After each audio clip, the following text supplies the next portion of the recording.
Et si la récession américaine était non pas devant nous, mais derrière nous? Voilà un certain nombre de trimestres que les conjoncturistes prennent avec inquiétude le pouls de la croissance américaine et y décèlent des ratés qui pourraient être les prémices d'un nouvel épisode de récession.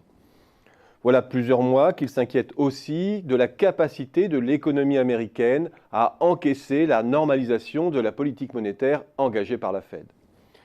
Et si nous avions tort, si trop empressés de reprendre nos routines de conjoncturistes après le séisme de 2007 et aveuglés par l'écart de performance entre les États-Unis et l'Europe, nous avions une lecture inappropriée de ce qui se passe réellement aux États-Unis. Si je définis une récession non pas comme 2 trimestres consécutifs de baisse du PIB, définition très arbitraire, mais comme une phase durable durant laquelle le PIB s'accroît moins vite que sa tendance de moyen terme. Alors, selon ce critère, l'économie américaine est bien en phase de ralentissement sur fond de recul boursier, symptôme souvent précurseur des récessions américaines. Si je regarde des enquêtes dans l'industrie, le profil de la production industrielle, le taux d'utilisation des capacités, l'investissement, les stocks ou la profitabilité, le point de retournement de l'activité américaine se situe début 2015. La manière dont on analyse la nature de cet épisode baissier dépend du jugement que l'on porte sur la phase de croissance qui précède, de 2009 à 2014. Cette phase ne devrait pas être qualifiée de reprise à mes yeux, comme si nous étions dans un cycle des affaires business as usual. Cette phase est une phase de repositionnement du potentiel qui fait jouer 2 forces de rééquilibrage. 1. La restauration du taux de chômage vers son niveau d'équilibre, qui passe par une forte modération salariale.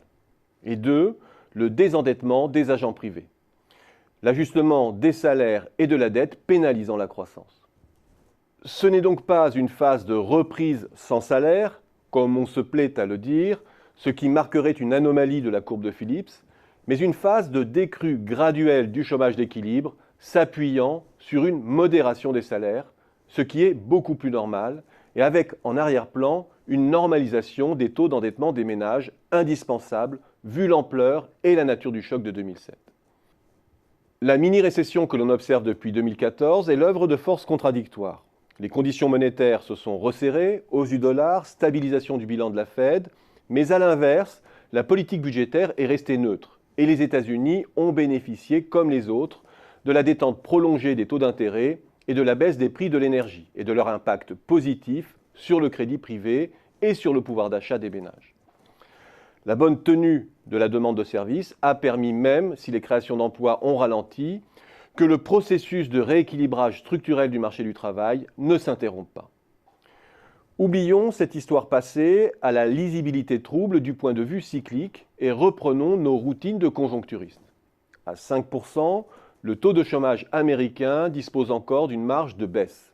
Les indicateurs de tension sur le marché du travail, le nombre d'offres d'emploi par chômeur ou bien encore le halo du chômage rapporté à la population active indiquent que ce n'est que maintenant que la dynamique de l'emploi peut mordre sur la formation des salaires. Les capacités restent sous-utilisées et la productivité est plutôt bien orientée. Et le cycle d'endettement privé n'a probablement pas atteint son apogée. Je ne dis pas que l'économie américaine ne va pas encore naviguer quelques trimestres en eau trouble, mais si nous échappons au grand scénario noir de la finance qui ressurgit ces temps-ci et que nous voulons renouer avec des raisonnements cycliques, la reprise américaine est plutôt devant nous que derrière.